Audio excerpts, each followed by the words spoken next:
로마서 6장 23절을 먼저 읽습니다.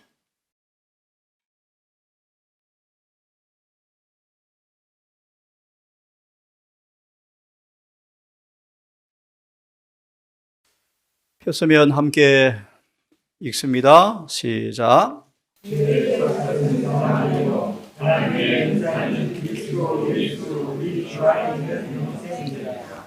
예. 이 말씀을 이렇게 해석을 하는 분이 계십니다. 이 구절에서 죄와 대조되는 단어는 생명이다. 그러므로 죄는 생명과 반대되는 개념이다. 그런 의미에서 죄의 정의는 사망이다. 라는 해석을 하는 분들이 계십니다. 죄는 도덕적으로 뭘 하고 안 하고 법을 어기고 안 어기고를 넘어서서 죄라는 것은 사망의 상태를 가리킨다. 라고 이 구절로 해석을 합니다.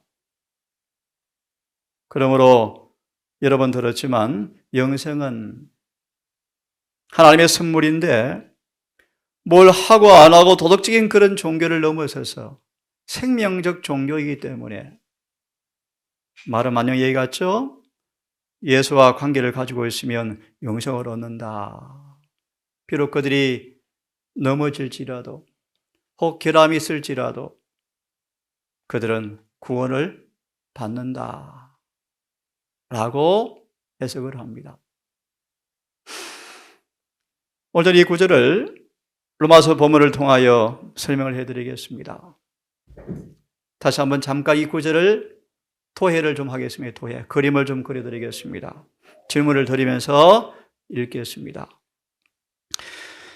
죄의 싹은 사망이요. 하나님의 은사는 그리스도 예수 우리 주 안에 있는 영생이라. 질문을 드립니다. 이 성경 구절에서 죄와 대조되는 단어가 무엇입니까? 두 번째, 죄의 싹슨. 싹슨이라는 싹과 대조되는 단어가 뭡니까?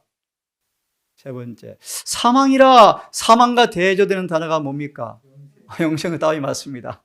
그러면 다시 돌아와. 싹슨. 이 싹이라는 단어와 대조되는 단어가 뭡니까? 은사, 맞아. 은사.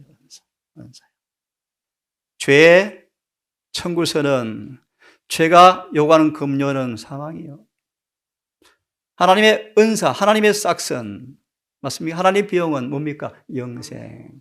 정리합니다. 사망과 영생은 뭐요? 대조되어지는 거예요. 하나님의 은사와 어떤 단어가 대조가 되어지죠? 싹시요. 그럼 죄와 대조되는 단어가 뭡니까? 여기는 이 구절은 없어요. 맞습니다. 그 단어가 어디 있습니까? 22절까지 설명되어 있어요. 질문 드립니다. 그 단어가 뭘까요? 한 단어인데. 의. 맞습니다. 답을 주었습니다. 사단이 죄를 짓게 해서 싹을 주는데, 싹이 뭐예요? 사망이에요. 들어보셨습니까? 그 주인은 사울에게 급료를 주었다.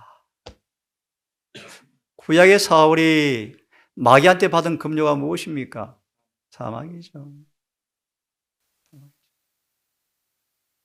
사울이 진짜 주인을 등지고 사단을 주인으로 따라간 결과로 뭘 받았다고요? 마귀와 더불어 급료를 받았는데 그 급료가 무엇입니까? 사망이죠. 사단이 죄를 짓게 해서 그 싹은 사망입니다. 예수 그리스도는 우리에게 뭘 주어서 그 대가 싹스로 뭘 줍니까? 다시요. 예수님은 우리에게 무엇을 주어서? 의입니다. 의 맞습니다. 그러기 다시 한번 해석해 드리면요. 하나님의 은사가 뭘까요? 하나님의 선물이 뭘까요? 그 싹, 예, 맞습니다. 의입니다. 의. 그래서 22절까지가 그걸 설명해 주고 있습니다. 결론. 하나님께서 당신의 의의를 우리에게 뭘 주신다? 선물로 주시면 그 선물의 결과로 뭐가 온다? 보겠습니다. 함께 읽습니다. 로마서 6장 20절부터 함께 읽습니다. 시작.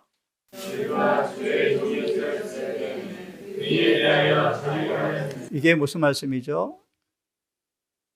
자, 다시요. 제가 묻습니다. 너희가 죄의 종이었을 때는 뭐요? 의에 대하여? 무슨 말이죠? 죄의 종이라. 그때 너 의와 뭐 했다? 자유하였다? 무슨 뜻이죠? 제가 해석해 드리겠습니다. 쉽게 해석해 드리겠습니다. 이게 번역이 조금 어폐가 있습니다. 자, 죄의 종이었을 때는 의와 무관한 사람이었다. 의와 나는 관계가 없는 사람이었다. 죄의 종인데요. 뭐. 의를 하고 싶어도, 의를 갖고 싶어도, 의를 만들어내고 싶어도 무력한 사람이었다. 무관한 사람이었다. 이런 뜻입니다. 번역을 묘하게 해놨습니다. 관계 없는 사람이었다. 누구의 무슨 종이요? 죄의 종이요. 맨날 죄만 짓는데 의와 무슨 관계 있습니까? 그죠? 그런 의미로 해석하면 정확합니다. 그래서 1888년 기비를 보시면 잘 조정해 놓았습니다. 죄와 관계없는 사람이었더라. 무관한 사람이었더라. 의미는 맞아요. 맞습니다. 자, 보세요. 21절. 너희가 그때 무슨 열매를 얻었느냐? 그때가 언제입니까? 죄의 종이었을 때요. 이제 너희가 그 일을 부끄러워하나니 이는 그 마지막이 사망임이라. 함께 읽습니다. 그 다음 구절 시작.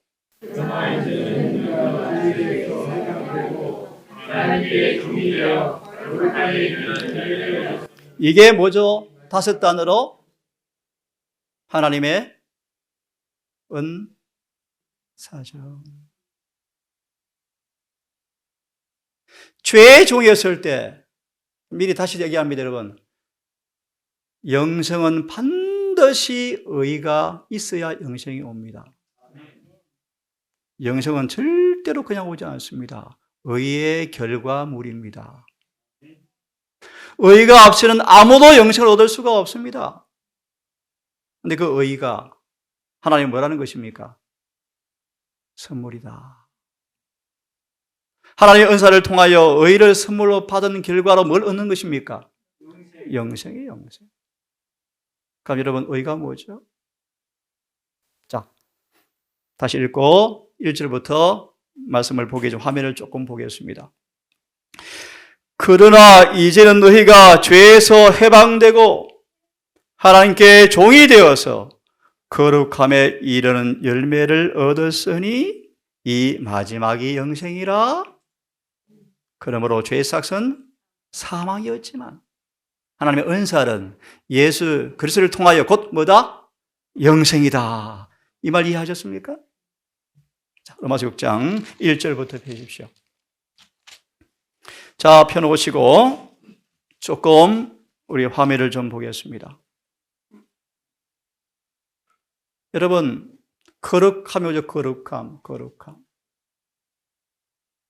죄에서 해방되어 하나님의 종이 되어 거룩함에 이르는 열매를 얻었으니 그 결국은 영생이라.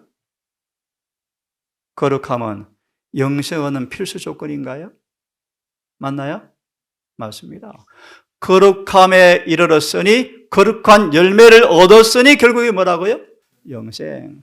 영생은 반드시 뭘 얻어야 합니까? 근데 거룩함이 무엇이죠? 하나님의 선물이요, 선물이요. 여러분, 거룩함이 무엇입니까? 주님의 영광이 밝은 품성이 그를 믿는 백성에게서 반사되는 것이 거룩함이다.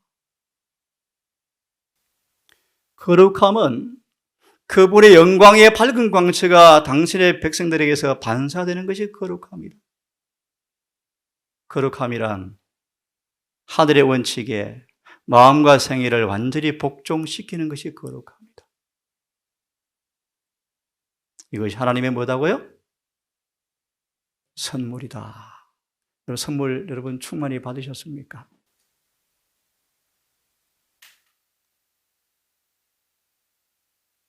거룩함이란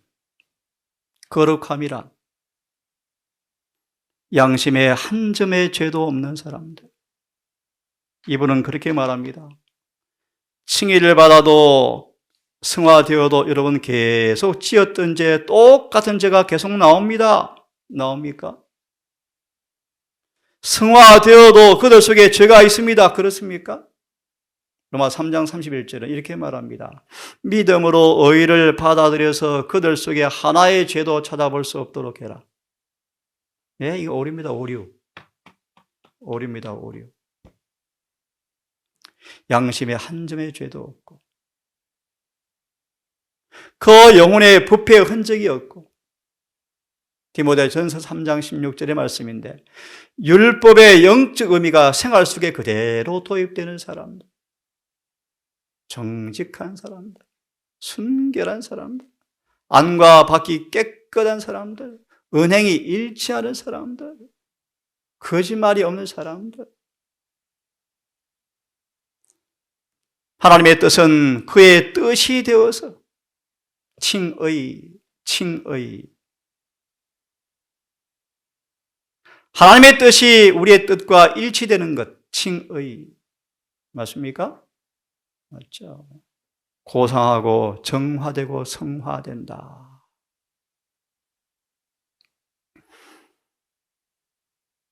거룩은 하나님과 같이 되는 것입니까? 거룩은 율법과 일치되는 것입니까? 거룩함은 진리와 일치되는 것입니까?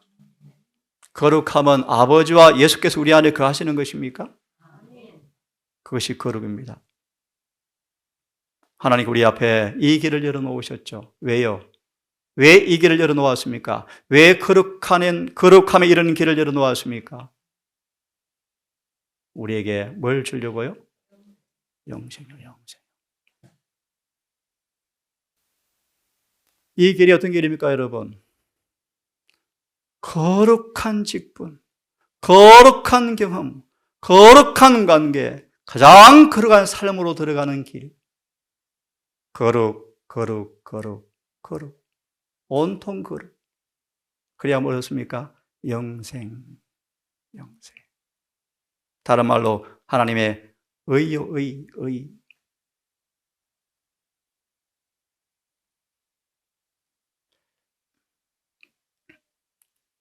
일제히 드린 말씀인데 보세요. 이 로마서 6장을 이렇게 한 분이 설교를 했습니다. 로마서 6장은 죄로부터 자유로 시작되어진다. 1절과 3절의 말씀. 이것은 엄청난 이적이다. 그렇죠? 죄에서 자유케 한 다음 이제 그들은 죄 짓는 것으로부터 자유를 주님께서 말하고 있다. 4절부터 이하의 말씀들. 이것도 정말 놀라운 일이다. 죄에서 자유케 하고 죄 짓는 것으로부터 자유케 하고 이제 이것에 기초하여 의에게 종이 되었다고 말한다. 여러분 질문 드릴까요? 의의 종이 되는 것은 의를 행하는 것이 어떻게 되었다는 것입니까? 종이에요, 종. 의를 안 행하고는 행할 수 없을 정도로 종이 되어버렸어요. 다른 말로 죄를 지을 수 없느니라. 이것은 위대한 일이다. 죄로부터 자유케 하고 죄 짓는 것에 자유케 하고 나아가서 의의 종이 되었다. 그리하여 이것에 기초하여 거룩함에 이른다고 말한다. 이것이 위대한 일인데 이 모든 것의 마지막이 뭐라고요? 영생이다. 이 모든 것이 하나님의 뭐다는 것입니까? 선물이다. 이 길을 마무리하기를 이 말씀은 우리를 완전함에 이르는 길인데 죄의 몸을 죽게 하고 죄 짓는 것으로부터 자유하게 하고 의를 섬기도록 하고 거룩함에 이르게 하고 성령으로 말미암아 예수 그리스도 안에 있는 온전함에 이르게 하고 영생에 이르게 한다. 이 모든 일이 언제 이루어져야 합니까? 지금 예수님께서 지성소 계시는 동안 이루어져야 합니다. 맞습니까? 네, 그렇습니다. 함께 읽습니다. 시작.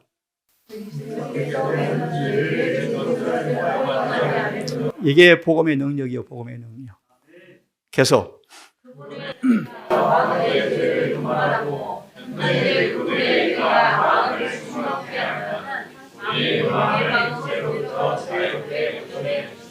아멘. 아멘입니다. 아멘입니다. 자, 시간이 갔지만 조금만 하고요. 환송 예배 때 이어서 드리겠습니다. 함께 있습니다. 시작.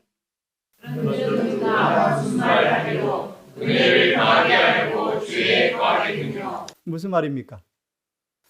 로마서 5장 끝절의 말씀 20절 21절 이렇게 말합시다. 율법이 점점 밝아지고 점점 깊이 깨달아지고 점점 예수께 가까이 나가니까 와, 죄가 자꾸 많아진다. 그런 사람들은 은혜가 더 크다는 사실을 말아? 잊지 말고 뭐하지 말라? 낙심하지 마라. 죄가 더한 곳에 은혜가 많다. 우리의 죄를 잘 알고 덜추는 것은 우리에게 뭘 주시려고요? 은혜를 주시려고 하는 하나님의 선물이다. 그런 뜻입니다. 그래서 로마서 5장 21절 죄가 왕처럼 군림하여 우리를 사망에 이르게 한 것처럼 다시요. 죄가 우리 속에 왕처럼 우리를 가지고 놀았어요. 화를 안 내고 싶은데 화를 내고 있네요. 가인아, 왜 얼굴이 빨개졌어? 사단이 문 앞에 딱 기다리는데 너 속에 막 충돌이 일어나고 있네. 내가 너 마음 다스려 줄게. 네 마음 나한테 줄래? 얼굴이 빨개졌잖아 벌써. 그렇게 말하잖아요. 은혜를 더하게 하려고 죄에 거하겠느냐? 이 구절을 이렇게 또 이 네 가지 번역을 가져왔습니다. 죄가 군림하여 사망에 이른 것처럼 혹시 암송하시는 분 은혜가 따라하시오. 은혜가 뭐로 군림하여 뭐로는 따라하면 안 되지. 깨어서 기도해라. 다시요. 죄가 군림하여 사망에 이른 것처럼 은혜가 뭐로 또한 군림하여 의요. 맞습니다. 은혜가 의로 나를 군림하여 우리를 뭐로 이르게 하느니라? 영생에 이르게 하느니라. 그렇게 말씀하지 않습니까? 5장 21절. 그러면 우리가 어떻게 해야 되겠습니까? 죄가 나를 지배할 때는 죄의 종이 되어서 사망으로 끌려갔는데 은혜가 의로 나를 지배해버리면 영생을 얻는데 우리 언제 어떻게 하면 좋겠습니까? 하나님께 더욱더 은혜를 많이 받으려고 계속 죄를 저질러야 하겠습니까? 이렇게 번역해 놓았습니다. 2절 같이 읽습니다. 시작.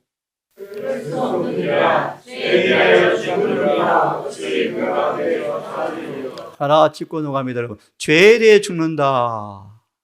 이걸 두 단어로 뭐라 그러죠? 침? 예? 근데 이게 엉터리죠. 침례는 뭐에 대해 죽는 것입니까? 근데 이게 뭐 아니래요. 아니에요. 침례는 죄에 대해 죽는 거예요. 그죠? 나중에 오늘 설명할 시간이었고요. 그럴 수가 없습니다. 죄에 대하여 죽은 우리가 어찌 그 가운데 더 살겠습니까? 같이 읽습니다. 시작. 저희도 그럴 수 없습니다. 죄를 짓지 않고 살게 되셨는데 계속 죄를 지어야 되겠습니까? 우리가 그리스도인이 되고 침례를 받아 예수 그리스도의 몸의 한 분이 되었을 때 이미 우리를 지배하던 죄의 세력은 부서져 버렸습니다. 다시 말하면 예수 그리스도의 죽음을 얼마나 잘 번역해 놓았습니까? 우리가 누가 세례를 읽었습니까? 침례를 받아 예수 그리스도의 한 몸이 되어버리면 우리를 지배하던 죄의 세력은 부서져 버립니다. 부서져 버립니다. 다시 말하면 예수 그리스도의 죽음을 통해서 우리가 산산이 부서진 것입니다. 아까 뭐라 그랬습니까? 침례란 예수의 죽음을 그냥 믿는 것이지 우리가 죽는 것이 아니다고요.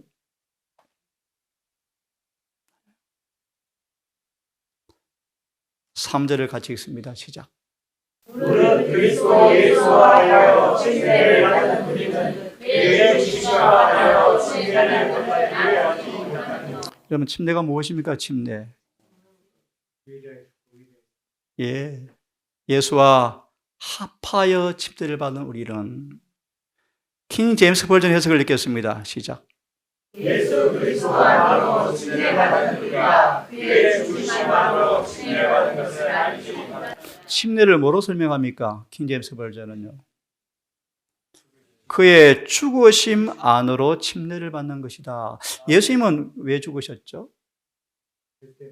예. 로마서 6장 이제 계속 읽어보시면요. 그의 죽으시면 죄에 대하여 죽으시며 무슨 뜻입니까? 설명을 드리겠습니다. 십자가 위에서 그가 죽지 않고 내려오도록 온갖 유혹을 주님께 던졌지만 예수님은 그 유혹에 대해 뭐 했습니까? 반응하지 않았죠. 다른 말로 뭐예요? 죽었죠. 그래서 진짜 죽어버린 것입니다. 쉽게 말하면 자아를 내세웠으면 내려올 거예요. 끝까지 자아를 뭐 했습니까? 부인하셨죠. 그 뜻입니다. 예수와 합하여 침례를 받아 합한다 뜻이면 합한다. 어떻게 합해지죠?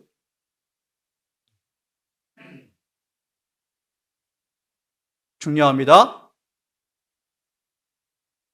회개하고 자복하고 침례를 받는 게 합해지는 거예요. 자복하고 회개할 때 예수와 합해 침례를 받아줘요. 그러므로 여러분 회개 자복 없는 침례는 교회 농명체에 기록될 뿐이에요. 또 어려운 말로 합한다 말이 무슨 말인가? 합하지 못할 것을 죽여야 되는데 그것이 뭐죠? 자아죠. 자아를 굴복하면서 침례를 받으면 그런 뜻이에요. 그러면 4절을 같이 읽습니다. 시작.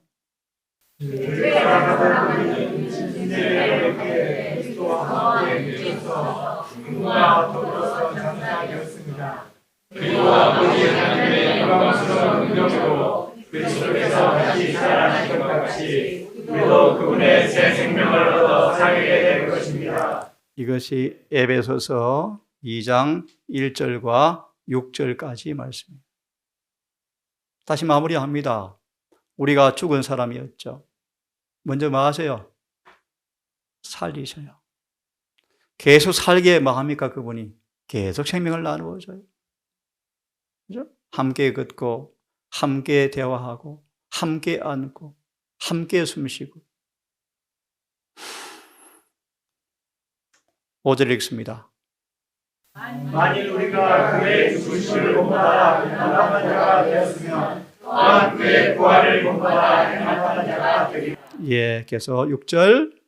우리가 그와 우리의 사랑이 예수와 함께 십자가에 못 박힌 것은 죄의 몸을 위하여 자신은 우리가 죄에게 종노릇하게 하여 예, 죄의 몸이 멸하여 아마 로마서 7장에서 해방된다 그런 뜻이요. 더 이상 죄의 몸 때문에 맨날 공고하다라고 할 필요가 없다 그런 멸하여 다시는 우리가 죄에게 종노릇하지 않게 하려고 뭐 하였습니까? 침례를 받았다. 6절 다시 읽습니다. 이 길을 시작. 우리의 악한 욕망은 그리스도와 함께 십자가에 못 박혔습니다. 그러므로 죄를 사랑하는 우리의 육신은 더 이상 죄의 지배를 받거나 죄의 노예가 될 필요가 없어졌습니다. 오늘 여기까지만 합시다. 다시 정리합니다. 죄의 싹은 사망이지만 하나님의 은사는 우리가 뭐입니까? 의죠, 의. 거룩함이죠. 의와 거룩함을 그분께로부터 검열을 받는 사람들은 그 대가로 뭐가 주어진다? 영생이 주어진다. 아버지, 로마서 6장 1절로 6절까지 23절까지 말씀이 내 삶에 길게 뽑아내는 한 가락 찬송이 되고 싶습니다. 죄의 몸이 멸하여 다시는 옛사람의 종이 되어지지 아니하고 죄로부터 무관하고 의의 종이 된 사람들, 죄를 지을 수 없는 그 능력의 경험의 사람들, 주님과 한 몸이 되어진지라 주님 안에 어떤 마귀의 시험도 발을 디딜 틈이 없던 그 사람처럼, 경험처럼 우리 교회는 경험을 소유하고 싶습니다. 아버지, 안식일에 다시 한번 우리 주님과 합하여 침례를 새롭게 받는 경험을 통하여 이 로마서 6장의 경험이 실제 문자 그대로 이루어지는 경험이 우리 삶 속에서 이루어지게 해 주시옵소서. 성령을 받게 하시고 성령을 통하여 아버지와 주님께서 우리 안에 거하는 경험을 하게 하셔서 이 로마서 6장의 본문의 말씀이 아멘 되게 하시고 성령으로 그 경험이 봉함되어지는 변질되지 않는 경험으로 엮어지는 승리의 경험이 이어지게 해 주시옵소서. 우리 주님 속히 오실 것을 믿습니다. 생각보다 드디어 온지라 믿음의 꽃비가 느슨해질까 봐 두렵습니다. 주여 우리를 도우사 깨어 기도하게 하시고 처음 믿을 때보다 우리 주님께서 훨씬 더 가까웠다는 사실을 우리가 인정할 수밖에 없습니다. 우리 동산 가족들 믿음의 꽃비를 바짝 동여매고 늘 성령으로 기름을 부음받고 늘 영혼의 양식을 가득 채워서 이 세파에 이 육신의 지체 위에 승리하는 노래가 날마다 울려 퍼지게 하는 주님의 증인들 되게 해 주시옵소서.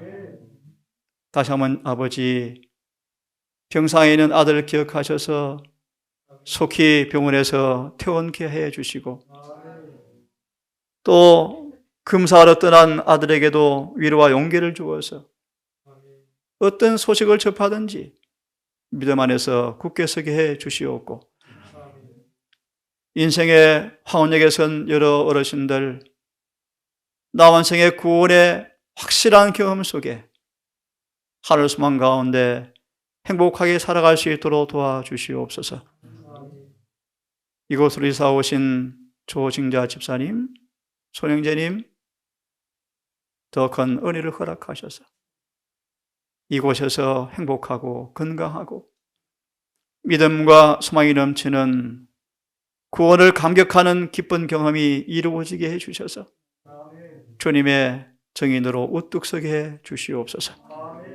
이 모든 말씀 우리를 사랑하시는 예수님 이름으로 기도드리옵나이다.